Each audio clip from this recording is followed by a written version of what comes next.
Sa malayong bayan ng Eastern Samar, may isang barangay na hindi nais puntahan ng sinuman, ang Barangay Sebastian. Ayon sa matatanda, sa barangay na ito, hindi tao ang namumuno kundi mga nilalang na nagtatago sa anyo ng mga tao. Mga aswang, mandurugo, tikbalang, at iba pang halimaw ang tunay na naninirahan dito. Isang araw, isang grupo ng mga manlalakbay ang napadpad sa lugar. Hindi nila sinasadya, ngunit dahil sa bagyo at lakas ng ulan, napilitang maghanap ng masisilungan sina Daniel, Miko, at ang kanilang guro na si Aling Perla. Pagod at gutom, naghanap sila ng matutuluyan nang makita nila ang isang matandang lalaki na nakatayo sa tabi ng isang malaking puno. "Ligaw kayo, ano?" tanong ng matanda. "Opo. Pwede ho ba kaming makisilong sa inyong barangay?" sagot ni Daniel. Napangiti ang matanda, ngunit hindi ito abot sa kanyang mga mata. "Sige, halikayo. Ngunit huwag kayong lalabas ng bahay kapag sumapit na ang dilim." Napatinginan ang magkakaibigan sa babala ng matanda, ngunit dahil sa gutom at pagod, hindi na nila ito pinansin. Sa unang tingin, tila normal ang barangay dilim. May mga tindahan, palengke, at bata na naglalaro sa lansangan. Ngunit habang lumilipas ang oras, napansin ni Miko ang kakaibang katahimikan ng lugar. Walang hayop na umiingay at ang mga tao ay parang takot na takot kapag lumalapit ang dapit hapon. "Bakit parang kakaiba ang mga tao rito?" tanong ni Miko. "Pakiramdam ko may tinatago sila," sagot ni Daniel. Bago pa sila makapagtanungan pa, tinawag sila ng matandang nagpatuloy sa kanila. "Pasok na kayo sa loob. Maglalak na ako ng pinto."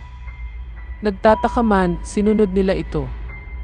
Ngunit pagsapit ng hating gabi, nagising si Aling Perla dahil sa kakaibang tunog mula sa labas, mga pagaspas ng pakpak at mahahabang ungol. Dahan-dahan siyang sumilit sa bintana at halos mapasigaw siya sa kanyang nakita. Sa madilim na kalsada, may mga nilalang na lumulutang. Ang ilan ay may pakpak ng paniki, habang ang iba ay may mahahabang dila na humahaplit sa hangin, tila naghahanap ng biktima.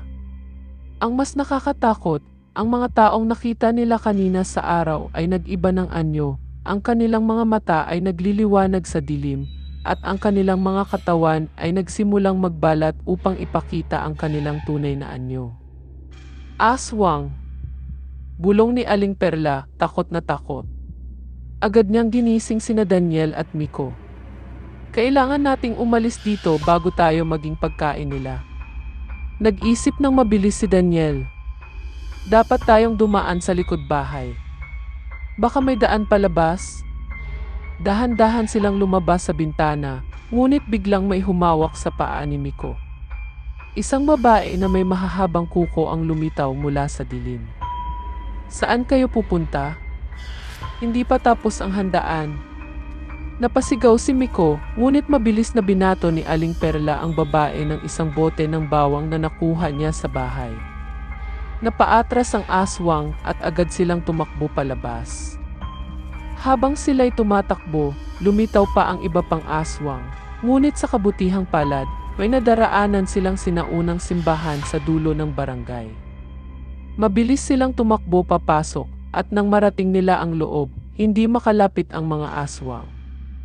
"Balang araw, babalik kayo rito," sigaw ng isa sa mga nilalang bago sila tuluyang naglaho sa dilim. Kinabukasan, dumating ang mga pulis at sundalo matapos silang makatawag ng saklolo sa bayan. Ngunit nang balikan nila ang barangay dilim, wala na ito. Ang buong lugar ay tila naglaho na lang na parang bula, na parang hindi ito kailanman umiral. "Totoo ba ang lahat ng nangyari?" tanong ni Miko. Tumingin si Aling Perla sa lumang mapa na hawak niya. Kung saan dapat nakatayo ang barangay dilim, ang nakasulat lamang ay isang babala, "Huwag kang lalapit sa bayan ng mga anino.